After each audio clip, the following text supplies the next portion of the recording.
న్యాయం చాలా మంది మాట్లాడారు. చేసి చూపించిన పార్టీ తెలుగుదేశం పార్టీ. ఒక్క వెనుకబడిన వర్గాలే కాదు, ఎస్సీలు ఉన్నారు.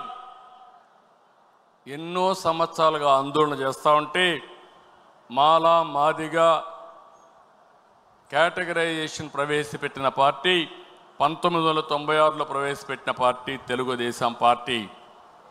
దాన్ని కాపాడలేకపోతే మళ్ళీ సుప్రీంకోర్టు మీద కొట్టేస్తే మళ్ళీ 7 బెంచ్ సుప్రీంకోర్టులో మళ్ళా ఇది సాధ్యం అని చెప్తే 96లో చేసిన వర్గీకరణ 2025లో తిరిగి చేసే అవకాశం వచ్చిందంటే అది తెలుగుదేశం పార్టీ సామాజిక న్యాయం, పేదవాళ్ళ పట్ల ఉండే అభిమానం.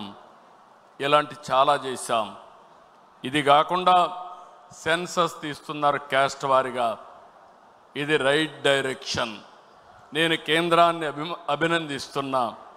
ఒకసారి సెన్సస్ వస్తే ఏ కులానికి సంబంధించిన వ్యక్తులు ఎంతమంది ఉన్నారో తెలిస్తే దాన్ని ఆధారంగా చేసుకుని వాళ్ళ ఆర్థిక పరిస్థితులు కూడా అధ్యయనం చేసుకుని వాళ్లకు ప్రత్యేకమైన పబ్లిక్ పాలసీలు ఇవ్వగలుగుతాం.